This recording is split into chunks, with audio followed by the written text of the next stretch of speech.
So I'm just going to do one example you have for a substrate. A substrate is simply a surface to work on, a 2D surface to work on. You can work on cardboard, you can work on a canvas if you have one. You don't have to work this size. This size is 11 by 17.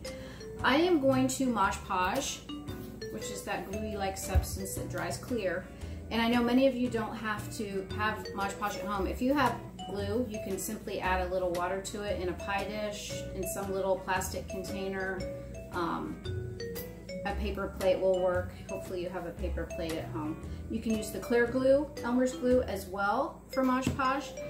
So what I'm going to do, first I cut many strips of paper. You can tear your strips of paper if you choose to do this. Again, you can do something entirely different for your pop art. I'm only going to show you one way.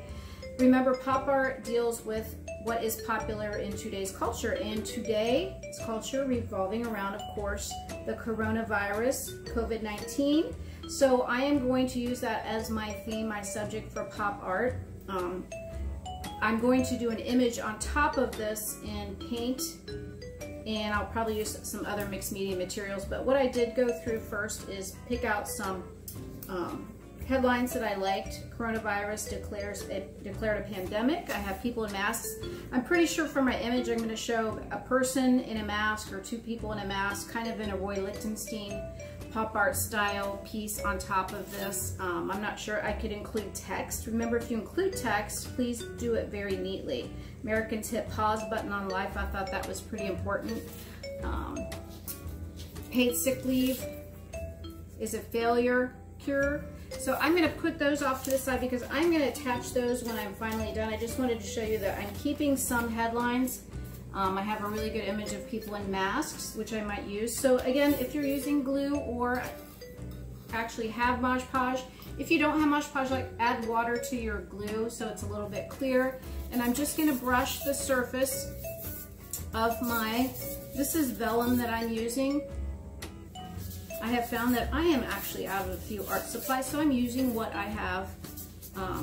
What I'm really looking for is a box of crayons, and I don't even have a box of markers in the house. So I have chalks, I have paints, but I don't have simple supplies that my students might have. So I am probably going to have to order them online, or have my husband bring some home from his store. So again, Mosh Podge under and Mosh Podge on top. What's nice is you can always trim off the edge when you're done. I'm just going to stick with black and white text. I really don't want to include, and I'm going to overlap my images, or overlap my, my layers of paper. You don't have to do this if you choose to use this. You don't have to do it upright vertically like I'm doing. You can choose a different method. I'm just trying to show you. I would go the same direction if you are doing vertically or horizontally.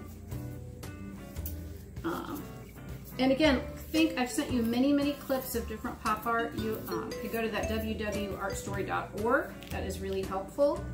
You can go to online search. There are many interesting styles involved with pop art. Again, I'm trying to stay away from super colorful images, and that image is there, so I don't want to use it right next to it. And I know some of you are thinking, why didn't she just glue a whole sheet of paper on? Well, it doesn't make for a very interesting surface. And it's interesting that in today's world, all that is going on, that now I would kind of like that black area. So I haven't Mosh Podged up here. And do this fairly quickly, guys. This is just one step, okay?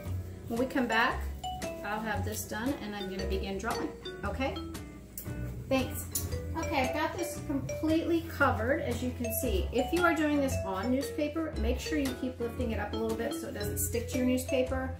If the weather's warm outside, put it outside to dry just like this. Again, I have pieces that are hanging over. If you see any areas where it doesn't look like the paper is quite sealed or attached, just touch that up before you put this.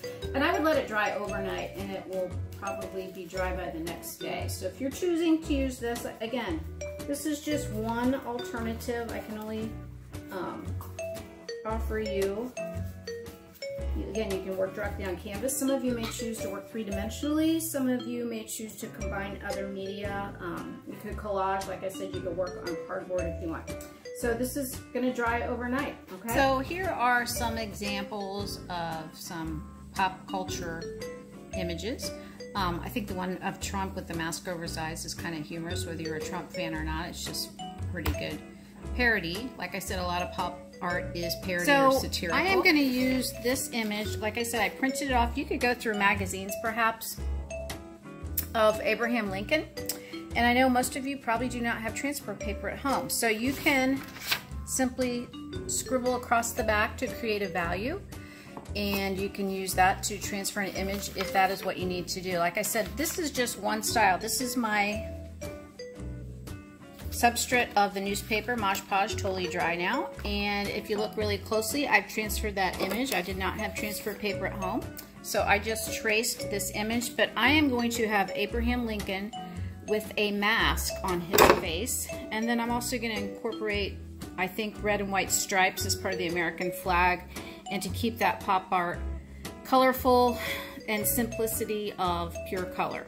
There are a lot of value changes usually in certain styles of pop art. I might incorporate the Roy Lichtenstein Ben-Day dots. Those are the little cartoon comic strip dots that he is known for. Please watch or look at the PowerPoint I am showing you with this. It talks about several of the key artists of the pop art movement. There are many, many others. The short videos, you don't have to watch them all at once by any means. Just, I know we missed our field trip and I thought it would be kind of fun.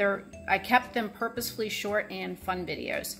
So your 3D or your pop art piece can be three-dimensional. It could be Klaus Oldenburg, for example, did pop art where he made humongous large sculptures of popular things like soapboxes, forks. You can do something more in the silkscreen kind of look that Andy Warhol did.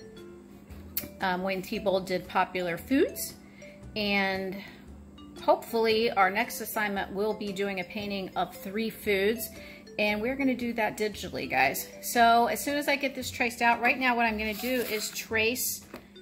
I remember I traced this with a ballpoint pen just like you would use the transfer paper. So I traced this image, you can see it with the ballpoint pen, and I transferred the image.